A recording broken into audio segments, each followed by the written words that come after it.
Aunty میں کیسے کر سکتی ہوں شہریار سے شادی؟ آپ اچھی طرح سے جانتے ہیں اتنا آسان نہیں ہے یہ۔ پلیز مجھے کسی ہاسٹل میں چھوڑ دیں، میں یہاں نہیں رہوں گی۔ جویریہ نے روتے ہوئے ہاتھ جوڑ کر اپنی ساس سے کہا۔ اس کی آواز میں بے پناہ درد اور التجا تھی۔ وہ اس گھر کی دیواروں سے بھی خوفزدہ تھی۔ اس کی ساس جو رشتے میں اس کی خالہ بھی لگتی تھی نے تعصب سے اس کی طرف دیکھا۔ ان کی آنکھوں میں نمی تھی مگر فیصلہ اٹل تھا۔ بیٹا تم میری بہن کی آخری نشانی ہو، میں تمہیں دربدر ہونے کے لیے ہاسٹل میں کیسے چھوڑ دوں؟ لوگ کیا کہیں گے کہ ہم نے یتیم بچی کو گھر سے نکال دیا؟ خالہ جان نے اس کے سر پر ہاتھ رکھنے کی کوشش کی مگر جویریہ پیچھے ہٹ گئی۔ اس کا اعتبار ہر رشتے سے اٹھ چکا تھا۔ لوگوں کی فکر تو آپ کو تب بھی تھی جب آپ نے میرا نکاح فریال سے کیا تھا۔ تب بھی آپ نے یہی کہا تھا کہ جوان لڑکی گھر میں نہیں بیٹھ سکتی۔ نتیجہ کیا نکلا؟ ایک ماہ، صرف ایک ماہ میں مجھے طلاق کا داغ دے کر وہ گھر سے نکال گیا۔ اب آپ پھر اسی گھر میں، اسی خاندان میں مجھے باندھنا چاہتی ہیں؟ جویریہ کی آواز بلند ہو گئی اور آخر میں سسکیوں میں بدل گئی۔ اس کے الفاظ خالہ کے دل پر نشتر کی طرح لگ رہے تھے۔ میری بات سمجھنے کی کوشش کرو جویریہ۔ شہریار فریال جیسا نہیں ہے، وہ ذمہ دار ہے، وہ فوجی ہے، وہ کبھی تمہارے ساتھ وہ نہیں کرے گا جو فریال نے کیا۔ خالہ نے نرمی سے اسے سمجھانے کی کوشش کی۔ مرد سب ایک جیسے ہوتے ہیں، مجھے کسی پر اعتبار نہیں۔ شہریار بھی اسی کا بھائی ہے، اسی خون کا حصہ ہے۔ مجھے معاف کر دیں لیکن میں یہ نکاح نہیں کر سکتی۔ جویریہ نے فیصلہ کن انداز میں کہہ کر اپنا چہرہ ہاتھوں میں چھپا لیا۔ کمرے میں دروازے پر کھڑے وجود نے آخری جملہ سن لیا تھا۔ اس کی مٹھی سختی سے بھینچی گئی۔ وہ شہریار تھا۔ شہریار ابھی 2 گھنٹے پہلے ہی 7 ماہ بعد چھٹی پر گھر آیا تھا۔ اسے آتے ہی خبر ملی تھی کہ اس کے بڑے بھائی نے جویریہ کو طلاق دے کر دوسری شادی کر لی ہے۔ اس خبر نے اسے ہلا کر رکھ دیا تھا۔ اس نے فوراً اپنی ماں کے سامنے جویریہ کو اپنانے کی خواہش ظاہر کی تھی تاکہ اس لڑکی کی عزت بچ سکے، لیکن یہاں جویریہ اسے بھی اسی ترازو میں تول رہی تھی۔ وہ غصے سے کمرے میں داخل ہوا۔ اس کے فوجی بوٹوں کی آواز کمرے میں گونجی۔ جویریہ سہم کر پیچھے ہٹی۔ یہ ڈرامے بند کریں اور جلدی سے تیار ہوں نکاح کے لیے، ورنہ انجام کی ذمہ دار آپ خود ہوں گی۔ شہریار نے سختی سے جویریہ کا بازو پکڑتے ہوئے اسے دھمکایا۔ اس کا لہجہ انتہائی سرد اور حتمی تھا۔ خالہ جان گھبرا کر اٹھ کھڑی ہوئی۔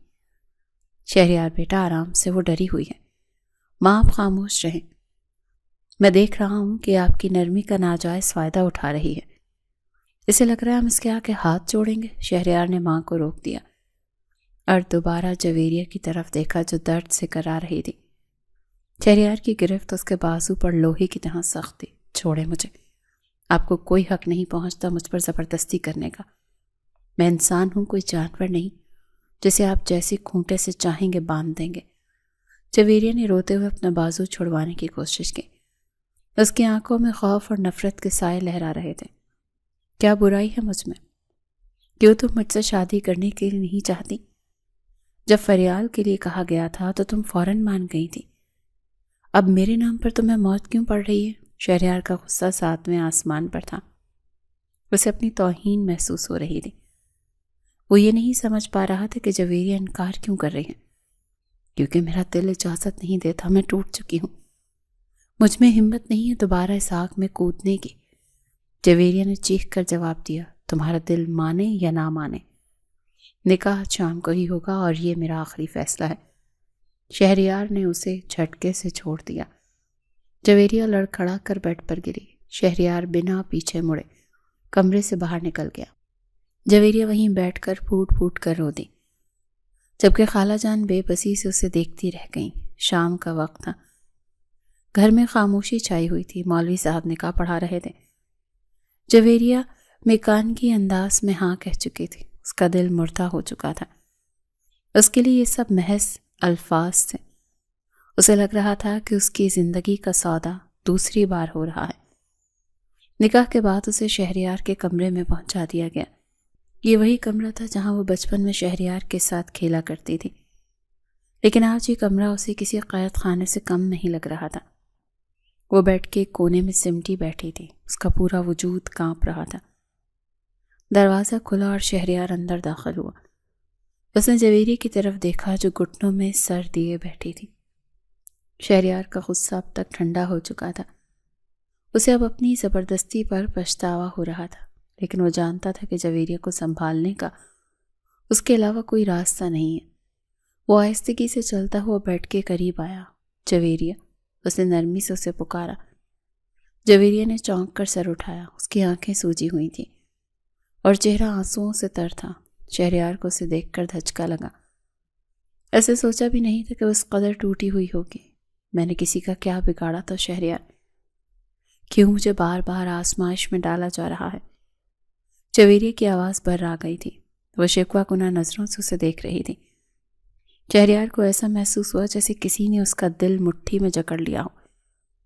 وہ بے اختیار آگے بڑھا۔ وہ اسے دلاسا دینا چاہتا تھا، اسے بتانا چاہتا تھا کہ وہ فریال نہیں ہے، وہ اسے کبھی دکھ نہیں دے گا۔ جیسے ہی شہریار نے اس کا ہاتھ تھامنے کی کوشش کی، جویریہ نے کرنٹ کھا کر اپنا ہاتھ پیچھے کھینچا اور خود کو بیڈ کی دوسری طرف دھکیل دیا۔ مت چھوئے گا مجھے، خبردار، جو آپ میرے قریب آئے۔ جویریہ چیخ اٹھی۔ اس کی آنکھوں میں وحشت تھی۔ اسے شہریار میں فریال کا عکس نظر آ رہا تھا۔ وہ خوف سے تھر تھر کانپ رہی تھی۔ شہریار نے فوراً اپنے ہاتھ روک لیے۔ اس نے خود کو پیچھے ہٹا لیا۔ وہ جویریہ کی حالت دیکھ کر دنگ رہ گیا تھا۔ یہ محض ناراضگی نہیں تھی، یہ خوف تھا، وہ خوف جو اس کے بھائی نے اس لڑکی کے اندر بھرا تھا۔ میں کچھ نہیں کر رہا جویریہ، میں صرف بات کرنا چاہتا ہوں، شہریار نے نرمی سے وضاحت کرنے کی کوشش کی۔ مجھے کوئی بات نہیں کرنی، مجھے اکیلا چھوڑ دیں، آپ سب ظالم ہیں، آپ سب اپنی مرضی مجھ پر تھوپتے ہیں۔ جویریہ نے گھٹنوں میں سر دیے لیا اور دوبارہ رونے لگی۔ اس کی ہچکیاں بند گئی تھیں۔ شہریار وہیں کھڑا اسے دیکھتا رہا۔ اسے اپنی غلطی کا شدت سے احساس ہوا۔ اس نے زبردستی نکاح کر کے شاید بہت بڑی غلطی کر دی تھی۔ اسے کیسے بتاتا کہ اس نے یہ سب کچھ اپنے بھائی کے کیے کا ازالہ کرنے کے لیے نہیں کیا، بلکہ وہ جویریہ کو بچپن سے پسند کرتا تھا۔ جیسے اس کے بھائی نے جویریہ کو طلاق دی، اسے بہت دکھ ہوا تھا، کیونکہ جویریہ یہ سب کچھ ڈیزرو نہیں کرتی تھی۔ اسے اپنے بھائی سے لڑائی کی تھی، جھگڑا کیا تھا کہ اس نے جویریہ کے ساتھ یہ سب کچھ کیوں کیا۔ اس لمحے اس کے بھائی نے جو بات کہی تھی، اس نے اس کے دل پر اور گہرا زخم لگایا تھا۔ اگر اتنا ہی ترس آتا ہے تو خود نکاح کر لو، میں نے تو جان چھڑا لی۔ شہریار اس پر ترس نہیں کھانا چاہتا تھا، بلکہ اپنی محبت پانا چاہتا تھا۔ اسی دن سے اس نے ارادہ کر لیا تھا کہ وہ جویریہ سے نکاح کرے گا۔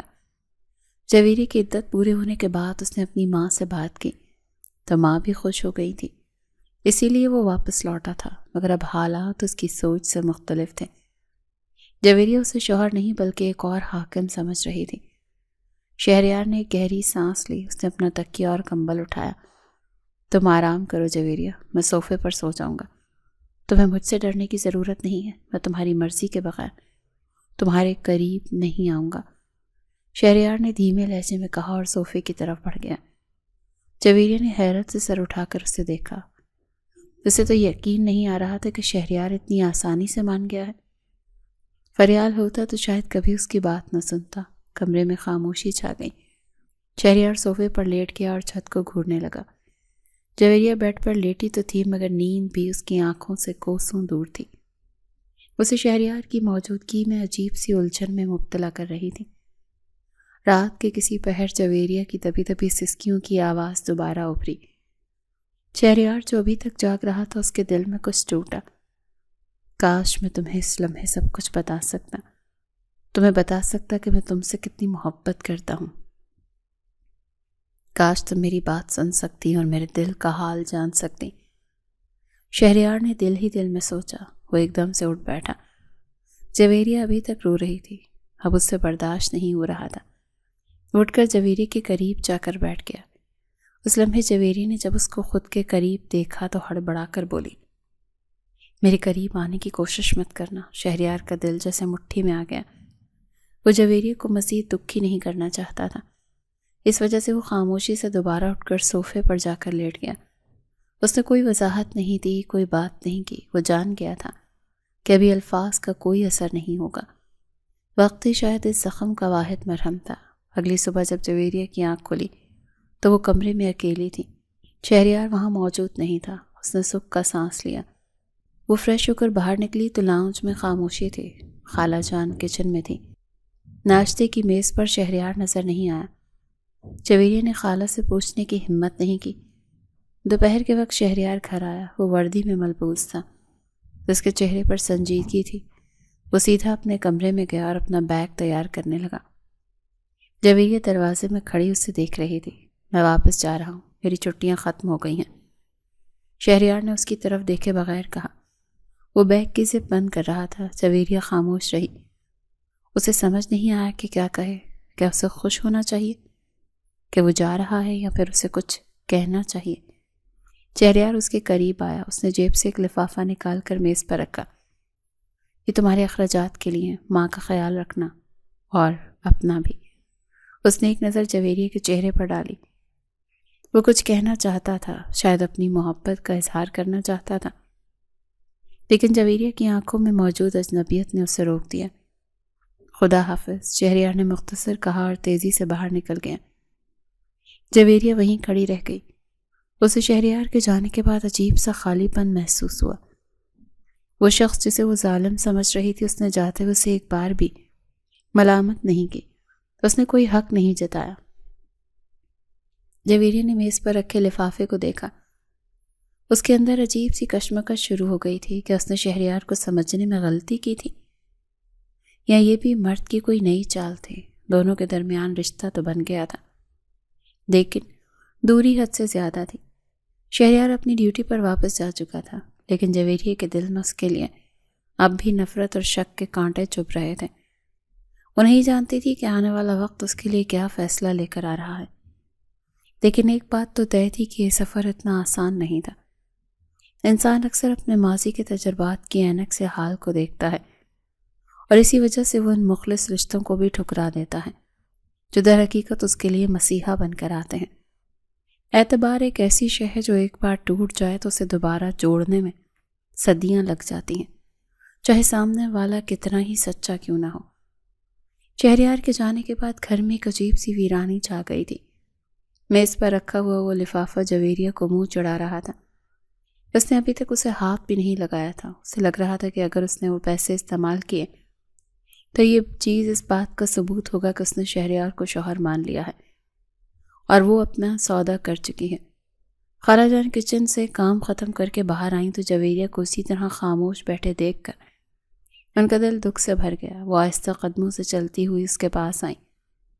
کب تک ایسے بیٹھی رہو گی جویریہ؟ جو ہونا تھا وہ ہو گیا، اب تمہیں حقیقت کو تسلیم کرنا پڑے گا۔ خالہ جان نے نرمی سے اس کے کاندھے پر ہاتھ رکھا۔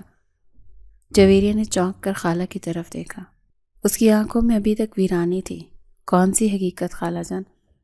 یہ کہ میری زندگی ایک تماشا بن چکی ہے۔ پہلے ایک بھائی نے کھیلا، جب اس کا دل بھر گیا تو دوسرے کے حوالے کر دیا۔ کیا میں کوئی کھلونا ہوں جسے جب چاہا توڑ دیا، جب چاہا جوڑ لیا؟ اس کے لہجے میں کڑواہٹ کوٹ کوٹ کر بھری ہوئی تھی۔ خدا کے لیے ایسا مت کہو، شہریار کو فریال کے ساتھ مت ملاؤ۔ زمین آسمان کا فرق ہے دونوں میں۔ تم نے دیکھا نہیں وہ کیسے تمہاری عزت کے لیے سب کے سامنے ڈٹ گیا تھا؟ اس نے تم پر کوئی حق نہیں جتایا۔ وہ تو تمہیں بنا چھوئے بنا کچھ کہے چلا گیا، صرف اس لیے کہ تم اسے غلط نہ سمجھو۔ خالہ جان نے اسے سمجھانے کی کوشش کی، لیکن جویریہ کا دل ابھی بھی بدگمانیوں کے بوجھ تلے دبا ہوا تھا۔ یہ مردوں کی چالیں ہوتی ہیں خالہ جان۔ پہلے یہ ہمدردی دکھاتے ہیں، مسیحا بنتے ہیں، اور جب عورت ان کے جال میں پھنس جاتی ہے تو پھر وہی کرتے ہیں جو فریال نے کیا۔ میں اب کسی کے دھوکے میں نہیں آؤں گی۔ جویریہ نے غصے سے وہ لفافہ اٹھایا اور دراز میں پھینک دیا۔ ابھی وہ دونوں باتیں کر ہی رہے تھے کہ باہر گیٹ کھلنے کی آواز آئی۔ تھوڑی دیر کے بعد ڈرائنگ روم کے دروازے سے فریال اندر داخل ہوا۔ اسے دیکھتے ہی جویریہ کے تن بدن میں آگ لگ گئی۔ یہ وہ شخص تھا جس نے اس کی ہنستی کھیلتی زندگی برباد کر دی تھی۔ فریال بڑی بے شرمی سے مسکراتا ہوا اندر آیا۔ اس نے ایک نظر جویریہ پر ڈالی اور پھر اپنی ماں کی طرف دیکھا۔ السلام علیکم اماں، سنا ہے چھوٹا صاحبزادہ اپنی دلہن کو چھوڑ کر ڈیوٹی پر واپس بھاگ گیا ہے۔ اس کے لہجے میں بلا کا طنز تھا۔ جویریہ نے نفرت سے چہرہ دوسری طرف موڑ لیا۔ کیوں آئے ہو تم یہاں؟ تمہیں شرم نہیں آتی؟ جس لڑکی کی زندگی تم نے برباد کی، اسی کے سامنے کھڑے ہو کر تم دانت نکال رہے ہو؟ خالہ جان نے غصے سے بیٹے کو ڈانٹا تھا۔ ارے اماں، میں تو بس حال چال پوچھنے آیا تھا۔ آخر کو ابو میری بھابھی ہے، چھوٹا بھائی بڑا نیک بن رہا تھا نا، میں بھی تو دیکھوں کہ اس نے اپنی ذمہ داری کتنے دن نبھائی۔ مجھے تو لگتا ہے وہ بھی ڈر کر بھاگ گیا ہوگا۔ فریال نے ہنستے ہوئے صوفے پر بیٹھنے کی کوشش کی۔ جویریہ سے اب ضبط نہیں ہوا، وہ اپنی جگہ سے اٹھی اور فریال کے سامنے جا کر کھڑی ہوئی۔ اس کی آنکھوں میں شعلے بھڑک رہے تھے۔ اپنی بکواس بند کرو فریال، شہریار تم جیسے نہیں ہے، وہ بھاگنے والوں میں سے نہیں، وہ ایک غیرت مند انسان ہے جو عورت کی عزت کرنا جانتے ہیں، تمہاری طرح نہیں جو اپنی ہوس پوری کر کے راستے میں چھوڑ دیں۔ جویریہ کی آواز پوری گھر میں گونج رہی تھی۔ فریال کے چہرے کی مسکراہٹ غائب ہو گئی۔ اسے امید نہیں تھی کہ جویریہ یوں اس کا مقابلہ کرے گی۔ اوہو، بڑی طرفداری ہو رہی ہے نئے شوہر کی، لگتا ہے بہت جلدی پرانا غم بھول گئی۔ فریال نے زہریلے لہجے میں کہا، ہاں بھول گئی، کیونکہ مجھے پتہ چل گیا ہے کہ ہیرا کیا ہوتا ہے اور پتھر کیا ہوتا ہے۔ تم صرف ایک خود غرض انسان ہو جسے اپنے علاوہ کچھ نظر نہیں آتا، اور خبردار جو آج کے بعد اس گھر میں قدم رکھا۔ یہ گھر میرا ہے اور میں نہیں چاہتی کہ تمہارا منحوس سایہ یہاں ہو۔ جویریہ نے دروازے کی طرف اشارہ کرتے ہوئے چیخ کر کہا۔ فریال نے غصے سے اسے دیکھا اور پھر ماں کی طرف مڑا۔ دیکھ لیں اماں، آپ کی لاڈلی کے تیور، کل تک میرے پیروں میں پڑی رہتی تھی اور آج مجھے گھر سے نکال رہی ہے۔ وہ ٹھیک کہہ رہی ہے، نکل جاؤ یہاں سے، تم نے ہمارا جینا حرام کر رکھا ہے۔ خالہ جان نے بھی جویریہ کا ساتھ دیا۔ فریال پیر پٹختا ہوا وہاں سے چلا گیا۔ اس کے جانے کے بعد جویریہ وہیں قالین پر بیٹھ گئی۔ اس کا سانس پھول رہا تھا، اس کی آنکھوں سے آنسو جاری تھے، لیکن آج یہ آنسو کمزوری کے نہیں تھے۔ اسے پہلی بار احساس ہوا تھا کہ اس نے انجانے میں ہی صحیح لیکن شہریار کا دفاع کیا تھا۔ اس نے فریال کے سامنے شہریار کی عزت رکھی تھی۔ خالہ جان نے اسے پانی کا گلاس پیش کیا۔ دیکھا تم نے، تمہارا دل بھی جانتا ہے کہ شہریار بہتر ہے، تم ماننا نہیں چاہتی کہ وہ الگ ہے۔ جویریہ نے پانی پیا اور خاموشی سے اپنے کمرے میں چلی گئی۔ اس رات اسے نیند نہیں آئی۔ فریال کی باتیں اور شہریار کا خاموش رویہ اس کے دماغ میں جنگ کر رہے تھے۔ کچھ دن اسی طرح سے گزر گئے۔ شہریار کا کوئی فون نہیں آیا تھا۔ جویریہ ہر وقت فون کی گھنٹی بجنے کا انتظار کرتی رہتی تھی، حالانکہ وہ خود کو یہی کہتی تھی کہ اسے کوئی فرق نہیں پڑتا۔ ایک رات دیر گئے لینڈ لائن فون کی گھنٹی بجی۔ خالہ جان اپنے کمرے میں سو رہی تھی۔ جویریہ لاؤنج میں بیٹھی کتاب پڑھنے کی کوشش کر رہی تھی۔ گھنٹی کی آواز سن کر اس کا دل زور سے دھڑکا۔ اس وقت کون ہو سکتا ہے؟ اس نے لرزتے ہاتھوں سے ریسیور اٹھایا۔ ہیلو۔ دوسری طرف چند لمحے خاموشی رہی، پھر ایک بھاری اور شناسا آواز آئی۔ السلام علیکم۔ یہ شہریار تھا۔ جویریہ کا سانس حلق میں اٹک گیا۔ اس نے بمشکل جواب دیا، وعلیکم السلام۔ ماں کیسی ہے؟ سو گئیں کیا وہ؟ شہریار نے پوچھا۔ اس کے لہجے میں وہ سنجیدگی تھی مگر ایک عجیب سا ٹھہراؤ بھی تھا۔ جی وہ سو گئی ہیں، میں انہیں جگا دیتی ہوں۔ جویریہ نے ریسیور رکھنے کی کوشش کی۔ نہیں، رہنے دو، انہیں آرام کرنے دو، میں کل دوبارہ کال کر لوں گا، شہریار نے جلدی سے کہا۔ دونوں طرف پھر سے خاموشی چھا گئی۔ جویریہ کے پاس کہنے کو کچھ نہیں تھا اور شہریار شاید کچھ کہنا چاہتا تھا مگر الفاظ ڈھونڈ رہا تھا۔ تم کیسی ہو؟ آخر کار شہریار نے پوچھ ہی لیا۔ ٹھیک ہوں، جویریہ نے مختصر جواب دیا۔ کسی چیز کی ضرورت تو نہیں ہے؟ وہ پیسے جو میں رکھ کر گیا تھا، مجھے کسی چیز کی ضرورت نہیں اور وہ پیسے ویسے ہی رکھے ہیں، مجھے آپ کی خیرات نہیں چاہیے، جویریہ نے کاٹدار لہجے میں کہا۔ اپنی ہی بات پر اسے بعد میں افسوس بھی ہوا کہ وہ کیوں اتنی تلخ ہو رہی ہے۔ شہریار کی طرف سے گہری سانس لینے کی آواز آئی۔ وہ خیرات نہیں تھی، میرا فرض تھا۔ خیر اگر تمہیں برا لگا تو معذرت، اپنا خیال رکھنا۔ اس سے پہلے کہ جویریہ کچھ اور کہتی، شہریار نے فون بند کر دیا۔ جویریہ ہاتھ میں ریسیور پکڑے کھڑی رہی۔ اس کی آنکھوں میں نمی تیرنے لگی۔ وہ لڑنا چاہتی تھی، چیخنا چاہتی تھی۔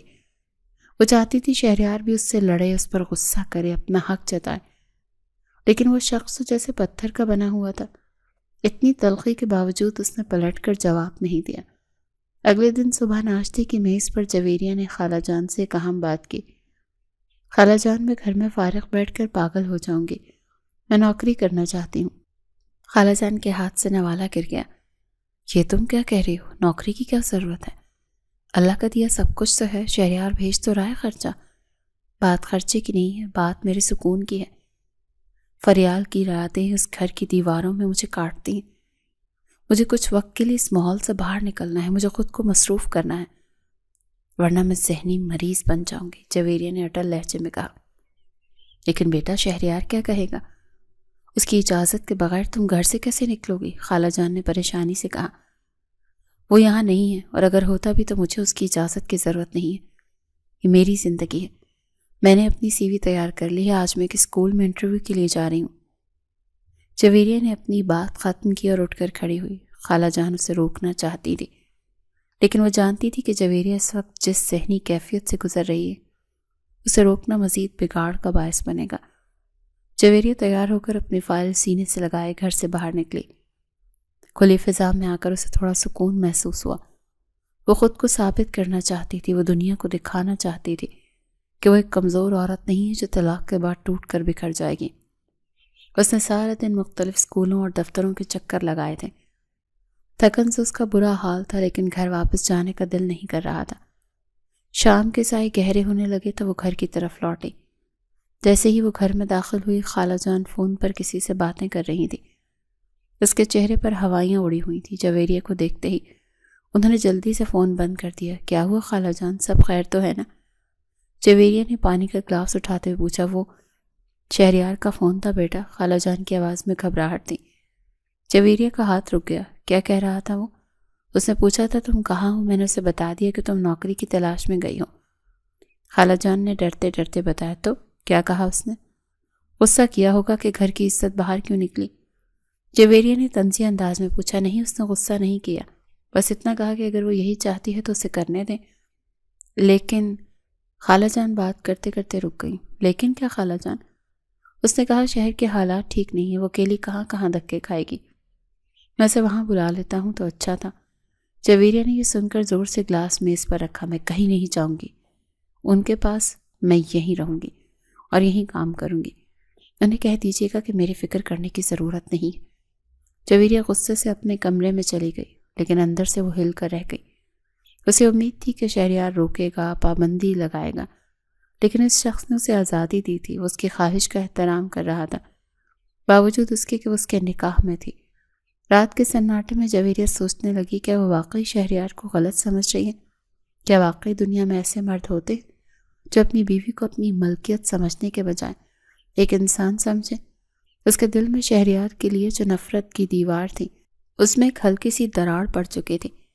اگلے چند ہفتے جویریہ کی زندگی میں مزید ہلچل مچانے والے تھے۔ اسے نوکری تو مل گئی تھی، لیکن دفتر کا ماحول اور ان لوگوں کی نظریں، اسے بہت جلد اس بات کا احساس ہونے لگا تھا کہ ایک تنہا اور خوبصورت لڑکی کے لیے یہ دنیا کتنی ظالم ہو سکتی ہے۔ اسے نہیں معلوم تھا کہ بہت جلد وہ خود اس پناہ گاہ کو تلاش کرے گی جسے وہ اب تک ٹھکرا رہی تھی۔ جویریہ کو دفتر میں کام کرتے ہوئے 2 ہفتے گزر چکے تھے۔ وہ خود کو مصروف رکھ کر اپنے ماضی کے ناسوروں کو بھرنا چاہتی تھی، مگر دنیا شاید اسے بھولنے دینا نہیں چاہتی تھی۔ دفتر کا ماحول بظاہر تو بہت پیشہ ورانہ تھا، مگر وہاں موجود لوگوں کی نظریں جویریہ کو اکثر اپنے وجود پر رینگتی ہوئی محسوس ہوتی تھی۔ جویریہ صاحبہ، یہ فائل ذرا میرے کیبن میں لا کر سمجھا دیں، مینیجر اسلم صاحب نے انٹرکام پر کہا تو جویریہ کا دل ایک دم سے بھاری ہو گیا۔ یہ تیسری بار تھا کہ وہ اسے بلا وجہ اپنے کیبن میں بلا رہے تھے۔ سر میں ابھی بہت مصروف ہوں، فائل مکمل ہے، آپ دیکھ لیں، جویریہ نے سخت لہجے میں جواب دیا اور ریسیور رکھ دیا۔ اس کی پیشانی پر پسینے کے قطرے نمودار ہو گئے۔ وہ جانتی تھی ایک طلاق یافتہ عورت کے لیے ہمارے معاشرے میں کام کرنا کتنا مشکل بنا دیا جاتا ہے۔ ہر کوئی اسے دستیاب سمجھنے لگتا ہے۔ ایک روز دفتر کا لنچ بریک تھا اور جویریہ سب سے الگ تھلگ اپنے ڈیسک پر بیٹھی ٹفن باکس کھول رہی تھی۔ وہ جان بوجھ کر کولیگز کے ہجوم سے دور رہتی تھی تاکہ اسے چبھتے ہوئے سوالات کا سامنا نہ کرنا پڑے، لیکن آج شاید قسمت کو کچھ اور ہی منظور تھا۔ اس کی ایک ساتھی ورکر عظمیٰ، جو اپنی تیکھی باتوں کی وجہ سے مشہور تھی، اپنی کرسی گھسیٹ کر جویریہ کے پاس لے آئی۔ جویریہ، سنا ہے تم نے اپنے دیور سے شادی کر لی ہے؟ عظمیٰ نے نوالا منہ میں ڈالتے ہوئے اتنی بلند آواز میں پوچھا کہ آس پاس بیٹھے چند لوگوں نے بھی چونک کر ان کی طرف دیکھا۔ جویری کے حلق میں نوالا اٹک گیا. اس نے بمشکل سر ہلایا. جی. بڑی ہمت ہے تم میں یار، عظمیٰ نے طنزیہ مسکراہٹ کے ساتھ کہا.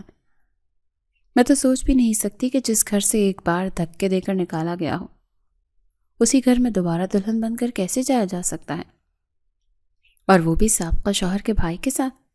کیسا محسوس ہوتا ہے؟ مطلب دونوں بھائیوں میں موازنہ تو کرتی ہوگی نا؟ جویریہ کا چہرہ شرم اور غصے سے سرخ ہو گیا. یہ سوال نہیں تھا، یہ اس کی کردار کشی تھی. اس کے ہاتھ کانپنے لگے. میرا نکاح سنت کے مطابق ہوا ہے عظمیٰ، یہ کوئی گناہ نہیں ہے. اور جہاں تک موازنے کی بات ہے تو انسانوں کا موازنہ نہیں کیا جاتا، ظرف کا کیا جاتا ہے. جویریہ نے لرزتی ہوئی آواز میں جواب دیا اور اپنا ٹفن بند کر دیا. اس کی بھوک ہی مر چکی تھی. ارے میں تو بس پوچھ رہی تھی، تم تو برا ہی مان گئی. ویسے بھی فوجی تو گھر کم ہی آتے ہیں، تو تم تو آزاد ہی ہو، مزے ہیں تمہارے. عظمیٰ نے زہر خون لہجے میں کہا اور اٹھ کر چلی گئی.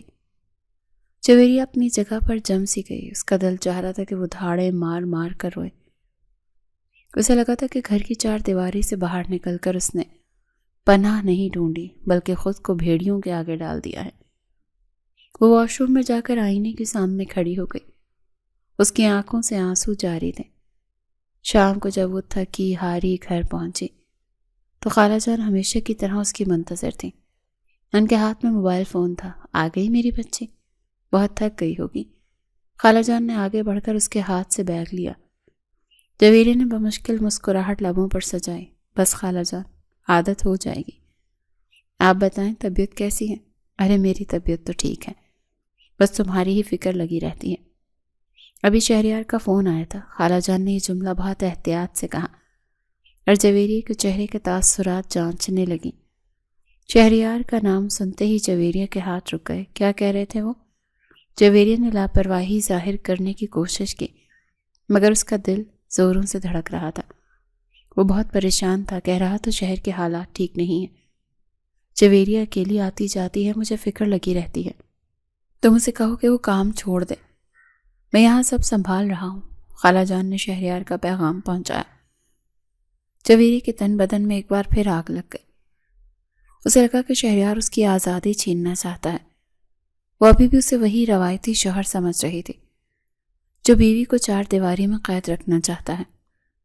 ان سے کہیں کہ میری فکر کی ضرورت نہیں، میں بچی نہیں ہوں جو اپنا خیال نہ رکھ سکوں، اور ویسی بھی ان کی ذمہ داری صرف خرچہ بھیجنا ہے جو وہ بھیج رہے ہیں. میری زندگی کے فیصلے کرنے کا حق میں نے انہیں نہیں دیا. جویریہ نے تلخی سے کہا اور اپنے کمرے کی طرف بڑھ گئی. جویریہ بیٹا، کب تک اپنی انا کی جنگ لڑتی رہو گی؟ وہ تمہارا شوہر ہے، اسے فکر کرنے کا حق ہے. فریال کے گناہوں کی سزا تم شہریار کو کیوں دے رہی ہو؟ خالہ جان، پیچھے سے آواز دی مگر جویریہ نے انسنی کر دی اور کمرے میں جا کر دروازہ بند کر لیا. وہ بستر پر گری تو اس کی آنکھوں سے آنسو جاری ہو گئے. وہ تھک چکی تھی. دفتر میں اسلم صاحب کی گندی نظریں اور گھر میں یہ تنہائی. وہ کس کس سے لڑتی. اس کے ذہن کے پردے پر وہ رات لہرائی جب شہریار اس کے کمرے میں آیا تھا. وہ چاہتا تو زبردستی کر سکتا تھا، اپنا حق جتا سکتا تھا، مگر اس نے اس کی رضا کے بغیر اسے ہاتھ تک نہیں لگایا. کیا وہ واقعی مختلف تھا؟ اس نے خود سے سوال کیا. اگر وہ برا ہوتا تو مجھے نوکری کرنے کی اجازت کبھی نہ دیتا. اس نے مجھے روکا نہیں، بس میری فکر کی. کیا فکر کرنا جرم ہے؟ اگلے چند دن جویریہ کے لیے مزید آزمائش بن کر آئے. دفتر میں اسلم صاحب نے اسے تنگ کرنے کا کوئی موقع ہاتھ سے جانے نہیں دیا. وہ اکثر اسے دیر تک رکنے کا کہتا تھا. جویریہ ہر بار کوئی نہ کوئی بہانہ بنا کر نکل آتی تھی. ایک شام موسلا دھار بارش ہو رہی تھی. دفتر سے چھٹی ہوئی تو سب لوگ جا چکے تھے. جویریہ کو نکلتے نکلتے دیر ہو گئی. باہر سڑک پر پانی کھڑا تھا اور سواری ملنا ناممکن لگ رہا تھا. وہ برآمدے میں کھڑی پریشانی سے ادھر ادھر دیکھ رہی تھی کہ اسلم صاحب کی گاڑی اس کے قریب آ کر رکی. آئیے جویریہ جی، میں آپ کو ڈراپ کر دیتا ہوں. موسم بہت خراب ہے، انہوں نے شیشہ نیچے کرتے ہوئے مسکرا کر کہا. ان کی مسکراہٹ میں چھپی خباثت جویریہ کو صاف نظر آ رہی تھی. شکریہ سر، میں رکشہ لے لوں گی. جویریہ نے دو ٹوک انکار کیا. ارے بھائی، اس بارش میں کہاں رکشہ ملے گا؟ ضد مت کریں. ویسے بھی اب تو آپ کے سر پر کوئی وارث نہیں ہے جو پوچھے گا. آ جائیں۔ اسلم صاحب کا جملہ جویریہ کے دل پر ہتھوڑے کی طرح لگا تھا۔ وارث نہیں، یہ جملہ اس کی روح کو گھائل کر گیا تھا۔ میرا وارث میرا خدا ہے اور میرا شوہر موجود ہے، آپ اپنی حد میں رہیں تو بہتر ہوگا۔ جویریہ نے اتنے زور سے چیخ کر کہا کہ اسلم صاحب ہڑبڑا گئے۔ انہوں نے ناگواری سے شیشہ چڑھایا اور گاڑی بھگا کر لے گئے۔ جویریہ وہیں کھڑی کانپتی رہی، سردی سے نہیں بلکہ خوف اور بے بسی سے۔ بارش کا پانی اس کے چہرے پر گر رہا تھا، اس کے آنسوؤں میں مل رہا تھا۔ اسی لمحے اسے شدت سے شہریار کی یاد آئی، وہ شخص جو فوج میں ہے، جو ملک کی حفاظت کرتا ہے۔ آج اس کی بیوی سڑک پر کھڑی ایک معمولی آدمی کی بدنیتی کا شکار نشانہ نہ بن جائے، اور وہ کچھ نہیں کر پا رہی تھی۔ وہ بھیگتی ہوئی مین روڈ تک آئی اور بڑی مشکل سے ایک رکشہ لے کر گھر پہنچی تو وہ بری طرح سے بھیگ چکی تھی۔ خالہ جان اسے دیکھ کر پریشان ہو گئی۔ یہ کیا حالت بنا لی ہے تم نے؟ میں نے کہا تھا نا کہ مت کرو یہ نوکری، دیکھو کیا حشر ہو گیا ہے۔ خالہ جان تولیہ لے کر دوڑی۔ جویریہ خاموشی سے کھڑی رہی۔ اس کے اندر کا شور تھم نہیں رہا تھا، وہ آج خود کو بہت تنہا محسوس کر رہی تھی۔ اس نام نہاد آزادی کی قیمت بہت بھاری تھی۔ رات کو اسے تیز بخار ہو گیا، وہ بستر پر پڑی تپ رہی تھی۔ خالہ جان ساری رات اس کے سرہانے بیٹھی پٹیاں کرتی رہی۔ بخار کی شدت میں وہ بار بار بڑبڑا رہی تھی، مجھے بچا لیں، مجھے یہاں نہیں رہنا، سب بھیڑیے ہیں۔ خالہ جان روتی رہی اور شہریار کو یاد کرتی رہی۔ صبح ہوئی تو جویریہ کا بخار کچھ کم ہوا، مگر وہ ذہنی اور طور پر نڈھال تھی۔ دوپہر کو شہریار کا فون آیا۔ خالہ جان نے فون اٹھایا تو وہ رو پڑی۔ شہریار بیٹا، تم اسے بلا لو اپنے پاس، یہاں اس کی حالت خراب ہو رہی ہے۔ یہ ضدی لڑکی خود کو مار دے گی، مگر میری بات نہیں مانے گی۔ کل بارش میں بھیگتی ہوئی آئی ہے اور اب بخار میں تپ رہی ہے۔ خالہ جان نے سارا احوال کہہ سنایا۔ دوسری طرف شہریار خاموشی سے سنتا رہا۔ اس کی مٹھی فون پر سخت ہو گئی۔ ماں آپ فون جویریہ کو دیں۔ شہریار کی آواز میں ایک عجیب سا حکم تھا۔ خالہ جان فون لے کر جویریہ کے کمرے میں آئی۔ جویریہ جاگ رہی تھی اور چھت کو گھور رہی تھی۔ شہریار بات کرنا چاہتا ہے۔ خالہ نے فون اس کے کان سے لگایا۔ ہیلو۔ جویریہ کی آواز کمزور تھی۔ کل کی فلائٹ ہے، ٹکٹ میں نے ای میل کر دیا ہے، ماں تمہیں ایئرپورٹ ڈراپ کر دیں گی، میں کوئی بحث نہیں سننا چاہتا۔ شہریار نے بنا کسی تمہید کے فیصلہ سنا دیا۔ اس کا لہجہ اتنا سخت تھا کہ جویریہ کو انکار کی ہمت نہ ہوئی، یا شاید اب وہ انکار کرنا نہیں چاہتی تھی۔ لیکن میں وہاں آ کر کیا کروں گی؟ جویریہ نے آخری ناکام کوشش کی۔ تم وہاں آ کر وہ کرو گی جو تمہیں کرنا چاہیے، ایک بیوی کی طرح اپنے شوہر کے پاس رہو گی۔ میں مزید تمہیں اس طرح رلتا ہوا نہیں دیکھ سکتا۔ مجھے معلوم ہے تم کیا ثابت کرنا چاہتی ہو، لیکن مجھے کسی ثبوت کی ضرورت نہیں ہے، بس چپ چاپ آ جاؤ۔ شہریار نے بات مکمل کی اور فون بند کر دیا۔ اس بار اس نے جویریہ کی مرضی نہیں پوچھی تھی، بلکہ اپنا حق استعمال کیا تھا، اور حیرت انگیز طور پر جویریہ کو اس کی زبردستی میں ایک عجیب سا سکون محسوس ہوا تھا، جیسے کوئی تھا جو اس کی ذمہ داری لینے کے لیے تیار تھا، کوئی تھا جو اسے ان بھیڑیوں سے بچا سکتا تھا۔ خالہ جان نے فون لیا اور جویریہ کے ماتھے پر بوسہ دیا۔ شکر ہے اللہ کا، بیٹا ضد چھوڑ دو، وہ تم سے محبت کرتا ہے، میں نے اس کی آنکھوں میں دیکھا ہے، وہ فریال جیسا نہیں، اسے ایک موقع تو دے کر دیکھو۔ جویریہ نے آنکھیں بند کر لیں۔ اسلم صاحب کا چہرہ، بارش والی شام، اور پھر شہریار کا مضبوط لہجہ، اسے فیصلہ کرنے میں دیر نہیں لگی تھی۔ اس نے اپنی انا کو شکست دے دی تھی۔ شام کو خالہ جان نے اس کی پیکنگ شروع کر دی۔ جویریہ خاموشی سے دیکھتی رہی۔ وہ اپنا سامان سمیٹ رہی تھی، یا شاید اپنی بکھری ہوئی زندگی کو سمیٹنے کی تیاری کر رہی تھی۔ خالہ جان، کیا وہ مجھے قبول کر لیں گے؟ میرے دل میں ان کے لیے ابھی تک کوئی جذبہ نہیں ہے، میں صرف اپنی حفاظت کے لیے جا رہی ہوں، کیا یہ دھوکہ نہیں ہوگا؟ جویریہ نے پیکنگ کے دوران خالہ سے پوچھا۔ بیٹا، محبت ساتھ رہنے سے ہوتی ہے، نکاح میں اللہ نے بڑی برکت رکھی ہے، جب تم اس کے خلوص کو دیکھو گی تو تمہارا دل خود گواہی دے گا۔ تم بس صاف دل کے ساتھ جاؤ، ماضی کو یہیں چھوڑ جاؤ، اس گھر میں، ان دیواروں میں جہاں تم نے دکھ سہے، وہاں جا کر ایک نئی زندگی شروع کرو۔ خالہ جان نے بہت پیار سے اسے سمجھایا۔ اگلی صبح وہ تیار تھی۔ گھر چھوڑتے اسے عجیب سا احساس ہوا۔ یہ وہ گھر تھا جہاں وہ دلہن بن کر آئی تھی، جہاں وہ ٹوٹی ہوئی تھی، جہاں اسے طلاق کا داغ ملا تھا، اور پھر یہی اس کا دوبارہ نکاح ہوا تھا۔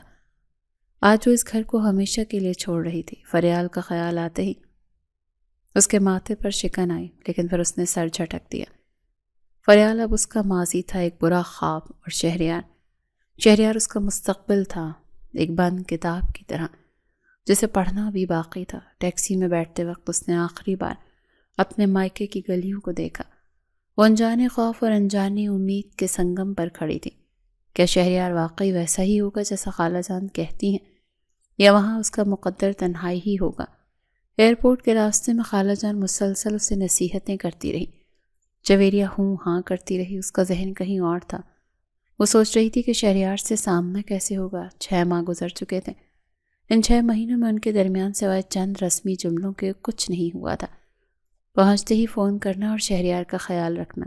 وہ بہت اکیلا ہے وہاں۔ ایئرپورٹ کے گیٹ پر خالہ جان نے اسے گلے لگاتے ہوئے کہا۔ ان کی آنکھوں میں آنسو تھے۔ میں کوشش کروں گی خالہ جان، جویریہ نے وعدہ نہیں کیا۔ وہ نہیں جانتی تھی کہ وہ یہ وعدہ پورا کر پائے گی یا نہیں۔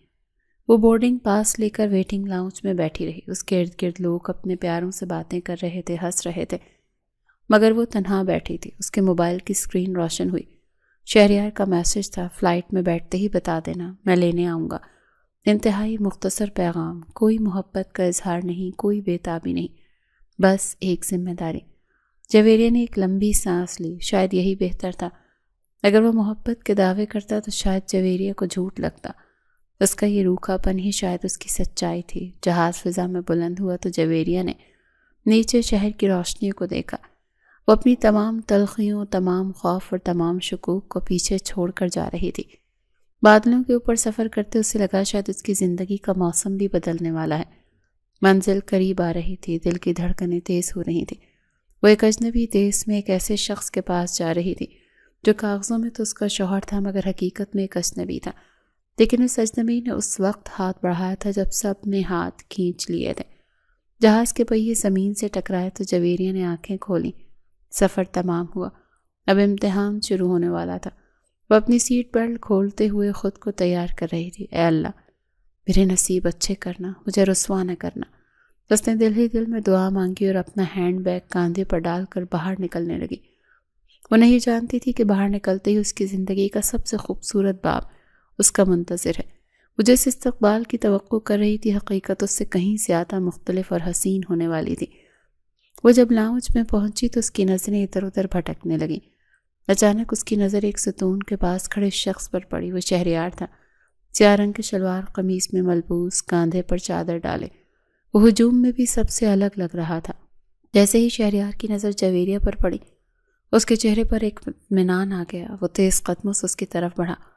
السلام علیکم۔ شہریار کی آواز میں وہ دبا ہوا جذبہ تھا جسے وہ چھپانے کی کوشش کر رہا تھا۔ وعلیکم السلام۔ سفر کیسا رہا؟ کوئی تکلیف تو نہیں ہوئی؟ نہیں، ٹھیک تھا۔ چلو، گاڑی باہر کھڑی ہے۔ شہریار آگے بڑھا اور جویریہ اس کے پیچھے چل پڑی۔ ایئرپورٹ سے باہر نکلتے ہی ٹھنڈی ہوا کے جھونکوں نے اس کا استقبال کیا۔ یہ کوئٹہ کی ہوائیں تھیں۔ گاڑی میں بیٹھتے ہوئے جویریہ نے سوچا کہ اب واپسی کا کوئی راستہ نہیں ہے۔ اس نے اپنی کشتی جلا دی تھی۔ شہریار نے گاڑی کا ہیٹر آن کر دیا۔ ٹھنڈ زیادہ ہے، تم نے گرم کپڑے کم پہنے۔ شہریار نے اپنی چادر اتاری اور جویریہ کی طرف بڑھا دی۔ یہ اوڑھ لو، ابھی گھر پہنچنے میں وقت لگے گا۔ جویریہ نے ہچکچاتے ہوئے چادر لے لی۔ چادر سے شہریار کی خوشبو آ رہی تھی۔ اس نے چادر اپنے ارد گرد لپیٹ لی اور ایک عجیب سے تحفظ کا احساس نے اسے گھیر لیا تھا۔ شاید خالہ جان ٹھیک کہتی تھی، وہ اس کا محافظ تھا۔ گاڑی مختلف راستوں سے ہوتی ہوئی کینٹ کے علاقے میں داخل ہو گئی۔ چاروں طرف پہاڑ اور خوبصورت خاموشی تھی۔ شہر کے شور شرابے سے دور یہ ایک الگ ہی دنیا تھی۔ ہم پہنچ گئے۔ شہریار نے خوبصورت سے گھر کے سامنے گاڑی روکی۔ گیٹ پر فوجی سنتری نے سلوٹ کیا۔ جویریہ نے گھر کو دیکھا۔ یہ چھوٹا سا مگر انتہائی نفاست سے بنا ہوا گھر تھا۔ کیا یہ اس کا نیا گھر تھا؟ کہ یہاں وہ خوش رہ پائے گی؟ شہریار نے دروازہ کھولا۔ خوش آمدید جویریہ، اس نے مسکرا کر کہا۔ کیا یہ اس کا نیا گھر تھا؟ کہ یہاں وہ خوش رہ پائے گی؟ یہ وہ لمحہ تھا جہاں جویریہ کو فیصلہ کرنا تھا کہ اس سے اس مسکراہٹ کا جواب دینا ہے یا اپنی نفرت برقرار رکھتی ہیں۔ لیکن اس وقت اس اجنبی شہر میں شہریار ہی اس کا واحد سہارا تھا۔ جویریہ گاڑی سے اتری اور شہریار کے ساتھ گھر کے اندر داخل ہوئی۔ ایک نئی داستان رقم ہونے کو تھی، محبت اور اعتبار کی داستان جو ابھی شروع ہونی تھی۔ گاڑی گھر کے پورچ میں رک چکی تھی۔ باہر کوئٹہ کی یخبستہ ہوا چل رہی تھی مگر گاڑی کے اندر ہیٹر کی وجہ سے حبس زدہ خاموشی تھی۔ جویریہ کا دل زور زور سے دھڑک رہا تھا۔ یہ وہ لمحہ تھا جس سے وہ گزشتہ 6 ماہ سے بھاگ رہی تھی۔ شہریار نے گاڑی بند کی اور اس کی طرف دیکھا۔ چلو اندر چلتے ہیں، اس نے نرمی سے کہا اور خود گاڑی سے اتر گیا۔ وہ دوسری طرف آیا اور جویریہ کے لیے دروازہ کھولا۔ جویریہ نے لرزتے پیروں کے ساتھ زمین پر قدم رکھا۔ سرد ہوا کے جھونکوں نے اسے اپنی لپیٹ میں لے لیا تھا۔ اس نے بے اختیار شہریار کی دی ہوئی چادر کو اپنے گرد مزید کس لیا۔ شہریار نے آگے بڑھ کر گھر کا مرکزی دروازہ کھولا۔ جویریہ اس کے پیچھے پیچھے چلتی ہوئی اندر داخل ہوئی۔ جیسے ہی وہ لاؤنج سے گزر کر کمرے کی دہلیز پر پہنچی تو اس کے قدم وہیں جم گئے۔ یہ دیکھ کر ہکا بکا رہ گئی کہ اس کے سامنے ایک سجا سجایا خواب گاہ تھا۔ کمرے میں گلاب کے تازہ پھولوں کی مہک رچی بسی تھی۔ بیڈ پر خوبصورت سرخ رنگ کی چادر بچھی تھی اور کمرے کے ہر کونے میں موم بتیاں اور دھیمی لائٹ چل رہی تھی۔ یہ کسی عام فوجی کوارٹر کا کمرہ نہیں لگ رہا تھا، بلکہ کسی نئی نویلی دلہن کا خواب گدہ معلوم ہو رہا تھا۔ استقبال کے لیے کیا گیا یہ اہتمام اتنا نفیس اور خوبصورت تھا کہ جویریہ کی سانس حلق میں اٹک گئی تھی۔ وہ تو سمجھ رہی تھی کہ وہ ایک ویران اور روکھے پیکے گھر میں جا رہی ہے جہاں ایک سخت گیر فوجی اس کا منتظر ہوگا، مگر یہاں تو منظر ہی کچھ اور تھا۔ جویریہ نے ایک لمحے کے لیے شہریار کو دیکھا۔ وہ دروازے کے ساتھ ٹیک لگائے کھڑا اسے ہی دیکھ رہا تھا۔ اس کے چہرے پر ہلکی سی مسکراہٹ تھی۔ یہ مسکراہٹ کسی فاتح کی نہیں تھی، بلکہ یہ مسکراہٹ کسی اپنے کو پا لینے کی تھی۔ اس کی آنکھوں میں ایک ایسا سکون تھا جو جویریہ نے پہلے کبھی نہیں دیکھا تھا۔ یہ سب آپ نے کیا؟ جویریہ نے بمشکل پوچھا۔ ہاں، مجھے لگا تھا کہ شاید تمہیں پسند آئے۔ میں چاہتا تھا کہ جب تم یہاں آؤ تو تمہیں اجنبیت محسوس نہ ہو، شہریار نے آہستہ سے جواب دیا۔ جویریہ خاموش ہو گئی۔ اس کے پاس کہنے کو الفاظ نہیں تھے۔ اس نے آہستہ سے قدم بڑھائے اور کمرے کے وسط میں آ کر کھڑی ہو گئی۔ پھولوں کی خوشبو نے اس کے اعصاب کو تھوڑا سا پرسکون کیا، مگر دل میں ابھی بھی دھڑکا لگا ہوا تھا۔ تم فریش ہو جاؤ، میں کھانا لگواتا ہوں، سفر سے تھک گئی ہوگی۔ شہریار نے اس کی خاموشی کو محسوس کرتے ہوئے اسے وقت دینا ہی مناسب سمجھا۔ وہ کمرے سے باہر نکل گیا اور جویریہ کو وہاں اکیلا چھوڑ دیا۔ جویریہ نے اپنے بیگ سے کپڑے نکالے، اس کے ہاتھ کانپ رہے تھے۔ یہ رات اس کی زندگی کی سب سے بھاری رات تھی۔ اسے ڈر تھا کہ کہیں تاریخ خود کو نہ دہرائے، کہیں شہریار کا یہ نرم رویہ بھی فریال کی طرح صرف ایک دھوکہ نہ ہو۔ وقت سرکتا رہا۔ کھانا کھانے کے بعد شہریار نے اسے کچھ نہیں کہا۔ وہ خود دوسرے کمرے میں چلا گیا تھا، شاید اسے سپیس دے رہا تھا۔ رات گہری ہو چکی تھی، باہر سناٹا تھا اور کبھی کبھی دور سے کتوں کے بھونکنے کی آوازیں آ رہی تھیں۔ کمرے میں ہلکی ہلکی روشنی چل رہی تھی۔ جویریہ بستر کے کونے میں سمٹی بیٹھی تھی۔ اس نے گھٹنوں میں سر دیا ہوا تھا۔ یہاں اسے بہت ڈر محسوس ہو رہا تھا۔ ہر آہٹ پر اس کا دل اچھل کر حلق میں آ جاتا تھا۔ اچانک دروازہ کھلنے کی آواز آئی۔ جویریہ نے چونک کر سر اٹھایا۔ شہریار کمرے میں داخل ہوا۔ وہ وردی اتار چکا تھا اور اب سفید شلوار قمیص میں ملبوس تھا، مگر اس کی آنکھوں میں وہی فوجی سنجیدگی تھی جو اس شخصیت کا حصہ تھی۔ اس نے جویریہ کو دیکھا جو ابھی تک جاگ رہی تھی۔ ابھی تک سوئی نہیں ہوں؟ شہریار نے اس سے پوچھا۔ اس کی آواز میں تشویش تھی۔ جویریہ نے نظریں جھکا لی۔ وہ بالکل خاموش تھی۔ اسے آئے کئی گھنٹے گزر چکے تھے، لیکن دونوں کے درمیان ابھی تک کوئی ڈھنگ کی بات نہیں ہوئی تھی۔ خاموشی کا یہ پہاڑ دونوں کے درمیان حائل تھا۔ شہریار چند لمحے خاموش کھڑا اسے دیکھتا رہا، پھر اس نے گہری سانس لی اور چلتا ہوا بستر کے قریب آیا۔ وہ بستر کے دوسرے کنارے پر بیٹھ گیا۔ جویریہ نے غیر محسوس طریقے سے خود کو مزید سکیڑ لیا۔ شہریار نے اس کے اس عمل کو نوٹ کیا اور اس کے چہرے پر تکلیف کے سائے لہرا گئے۔ جویریہ، کب تک ہم دونوں کے درمیان یہ فاصلہ رہے گا؟ میں بہت ٹوٹ چکا ہوں۔ شہریار کی آواز میں اتنی تھکن تھی کہ جویریہ کا دل دہل گیا۔ یہ وہ لمحہ نہیں تھا جس کی وہ توقع کر رہی تھی۔ وہ تو سمجھ رہی تھی کہ وہ غصہ کرے گا یا اپنا حق جتائے گا۔ جویریہ اس کی یہ بات سن کر سیدھی ہو کر بیٹھ گئی۔ اس کا ضبط جواب دے رہا تھا۔ اور کیا چاہتے ہیں آپ مجھ سے؟ میں تھک چکی ہوں شہریار، یہاں آ کر بھی مجھے سکون نہیں۔ دونوں بھائیوں نے مل کر میرا تماشا بنا دیا ہے۔ ایک نے مجھے استعمال کر کے پھینک دیا اور دوسرے نے ترس کھا کر مجھے اٹھا لیا۔ پلیز مجھے بخش دیں۔ اس کے الفاظ میں زہر کھلا ہوا تھا۔ وہ اپنے اندر کا سارا غبار نکال دینا چاہتی تھی۔ شہریار نے تڑپ کر اس کی طرف دیکھا۔ جویریہ، اس بات کو بھول جاؤ، خدا کے لیے فریال کو ہمارے درمیان مت لاؤ۔ جو کچھ اس نے کیا اس میں میرا کوئی قصور نہیں ہے۔ میں فریال نہیں ہوں، میں شہریار ہوں۔ مجھے اس کی نظر سے مت دیکھو۔ جویریہ نے پہلی بار چونک کر اس کی طرف دیکھا۔ لیمپ کی مدھم روشنی میں اس کا چہرہ دمک رہا تھا۔ یہ وہی شخص تھا جس سے وہ نفرت کرتی تھی، کیونکہ وہ اس کے سابقہ شوہر کا بھائی تھا، مگر آج اس کی آواز میں ایک عجیب سا سکون اور سچائی تھی۔ اس کی آنکھوں میں ہوس نہیں تھی بلکہ ایک التجا تھی۔ تمہارے بھائی کا تو قصور ہے، اسی خون کا اثر تم میں بھی ہوگا۔ کیسے یقین کر لوں میں؟ اب کی بار پھر سے اس نے سسکیوں سے رونے لگی تھی۔ اس کی آنسو اس کی گالوں پر بہہ رہے تھے۔ شہریار سے اب مزید دوری برداشت نہیں ہوئی۔ وہ بستر پر آگے بڑھا اور اس کے بالکل قریب آ کر بیٹھ گیا۔ جویریہ پیچھے ہٹنا چاہتی تھی، مگر بستر کا کنارہ آ چکا تھا۔ میں ان دوریوں کو ختم کرنا چاہتا ہوں جویریہ۔ میں نے کوئی احسان نہیں کیا تم پر نکاح کر کے۔ میں تم سے محبت کرتا ہوں، آج سے نہیں، بچپن سے۔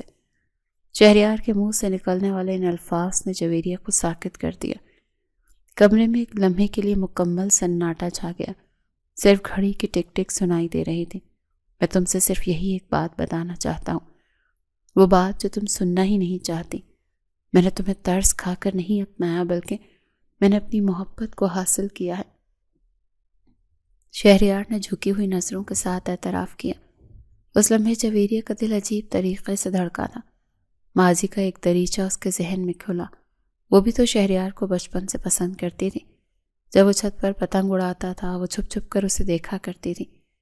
لیکن پھر خالہ جان نے اچانک فریال کا رشتہ بھیج دیا تھا۔ وہ سمجھی تھی کہ شاید شہریار کو اس میں کوئی دلچسپی نہیں ہے، اسی لیے اس نے خاموشی سے فریال سے شادی کر لی تھی۔ لیکن شہریار تب کہاں تھے؟ تب کیوں نہ اپنی محبت آ کر جتائی؟ کیوں مجھے اس آنکھ میں جھونک دیا؟ اس نے ایک دفعہ شہریار کی طرف دیکھ کر شکوہ کیا۔ اس کی آنکھوں میں سوال ہی سوال تھے۔ شہریار نے ہمت کر کے اس کا ہاتھ تھام لیا۔ اس کا ہاتھ گرم اور مضبوط تھا۔ کاش اس وقت ماں مجھے بتا دیتی جب خالہ کی وفات ہوئی تھی کہ وہ تمہارا نکاح میرے بڑے بھائی سے کرنا چاہتی ہیں۔ میں اس وقت محاذ پر تھا، مجھے خبر ہی نہیں ہوئی کہ پیچھے کیا فیصلے ہو رہے ہیں۔ شہریار کی آواز بھر آ گئی۔ جب میں واپس آیا تو تمہاری بات پکی ہو چکی تھی۔ مجھے تو یہ تھا کہ ابھی تمہیں ٹائم چاہیے، تم بہت بڑے صدمے سے گزری ہو۔ میں نے بھی ماما سے بات نہیں کی کیونکہ میں تمہیں سوگ کا وقت دینا چاہتا تھا۔ لیکن جب مجھے یہ معلوم ہوا کہ تمہارا اور بھائی کا نکاح ہو چکا ہے تو میرے پیروں تلے سے زمین ہی نکل گئی تھی۔ اس نے جویریہ کی آنکھوں میں جھانکا۔ میں نے سوچا کہ تم اپنی زندگی میں بیزی ہو چکی ہوگی، شاید تم فریال کو پسند کرتی تھی۔ میں تمہاری خوشی خراب نہیں کرنا چاہتا تھا۔ میں نے شادی نہ کرنے کا فیصلہ کر لیا تھا۔ میں ساری عمر تمہاری محبت اور تمہاری یاد میں گزار دینا چاہتا تھا، لیکن پھر اللہ نے مجھے ایک اور موقع دیا تمہیں اپنا بنانے کا۔ یہ ہم دونوں کی قسمت تھی، ہم دونوں نے ایک ہونا تھا۔ راستے مشکل ضرور تھے مگر منزل یہی تھی۔ جویریہ نے ہچکچاتے ہوئے اس کی طرف دیکھا۔ شہریار کی آنکھوں میں آنسو تیر رہے تھے۔ ایک فوجی کے آنسو تھے۔ وہ شخص جو دشمن کے سامنے سینہ تان کر کھڑا رہتا تھا، آج محبت کے سامنے ہار چکا تھا۔ شہریار نے مضبوطی سے اس کی انگلیاں اپنے ہاتھوں میں تھام لی۔ یہ گرفت قید کی نہیں تھی بلکہ تحفظ کی تھی۔ یہ پہلی بار تھا کہ جویریہ کو اپنے محفوظ ہونے کا احساس ہوا تھا۔ اسے لگا تھا جیسے وہ طوفانوں سے نکل کر ساحل پر آ گئی ہوں۔ میں محبت کرنے والا شوہر بنوں گا جویریہ، کبھی تمہیں کوئی دکھ نہیں دوں گا۔ میں فریال کی طرح تمہیں کبھی تنہا نہیں چھوڑوں گا۔ تمہارا ہر دکھ میرا ہوگا اور میری ہر خوشی تمہاری ہوگی۔ اس کی یہ بات سن کر جویریہ کے لبوں پر مسکراہٹ آ گئی۔ اس نے اپنے دل کی تمام بوجھ اترتے ہوئے محسوس کیے۔ اس نے شہریار کے ہاتھ کو اپنے ہاتھوں سے دبایا، جس کی طرف سے رضامندی کا اشارہ تھا۔ شہریار نے اسے خود کے قریب کیا۔ اب ان کے درمیان کوئی فاصلہ نہیں تھا۔ بہت تڑپایا ہے تم نے۔ 6 مہینے کی دوری ہے۔ 6 مہینے ہو چکے ہیں ہمارے نکاح کو، لیکن اب میں 6 مہینے کی محبت وصول کروں گا، سود سمیت، شہریار نے شوخ لہجے میں کہا۔ اس کے چہرے پر اب وہ سنجیدگی نہیں تھی بلکہ ایک شرارتی چمک تھی۔ اسے یہ کہتے ہوئے اس نے اپنے بازوؤں میں اسے چھپا لیا تھا۔ جویریہ نے بھی اپنا سر اس کے سینے پہ رکھ دیا تھا۔ اس سینے میں دھڑکنے والا دل صرف اس کے لیے تھا۔ ابھی جویریہ کی آنکھوں میں آنسو تھے۔ یہ آنسو اس کی قمیص کو بھگو رہے تھے۔ شہریار نے نرمی سے اس کا چہرہ اوپر اٹھایا۔ اب یہ آنسو کیسے ہیں؟ میں نے تو وعدہ کیا تھا کہ تمہیں رونے نہیں دوں گا۔ اس نے اپنے ہاتھوں کی پوروں سے اس کے آنسو صاف کیے۔ اس کا لمس انتہائی ملائم تھا۔ یہ خوشی کے آنسو ہیں۔ مجھے یقین نہیں آ رہا کہ میری زندگی میں بھی خوشی لکھی تھی۔ جویریہ نے بھرائی ہوئی آواز میں کہا، اچھا اب خوشی کے آنسوؤں کو روکو، اب یہاں فوجی نظم و ضبط سے کام کرنا ہوگا، رونا دھونا منع ہے۔ شہریار نے اسے چھیڑنے کے انداز میں کہا اور اپنی مونچھوں کو تاؤ دیا۔ جویریہ نے اپنی گیلی پلکیں جھپکائیں۔ میں اس نظم و نسق کو نہیں مانتی، یہ گھر ہے، کوئی پریڈ گراؤنڈ نہیں۔ شہریار مسکرایا اور بولا، ماننا تو پڑے گا، کیونکہ میں اب تمہیں ہر رات یوں ہی ستاؤں گا، تمہیں سونے نہیں دوں گا، اور اگر حکم عدولی کی تو سزا ملے گی۔ آپ بہت ظالم ہیں، جویریہ نے مسکرا کر کہا۔ صرف سرحد پر گولیاں نہیں چلتی میری جان، کبھی کبھی زخم سینے پر بھی ہوتے ہیں، اور ان زخموں کا علاج صرف محبت ہوتی ہے۔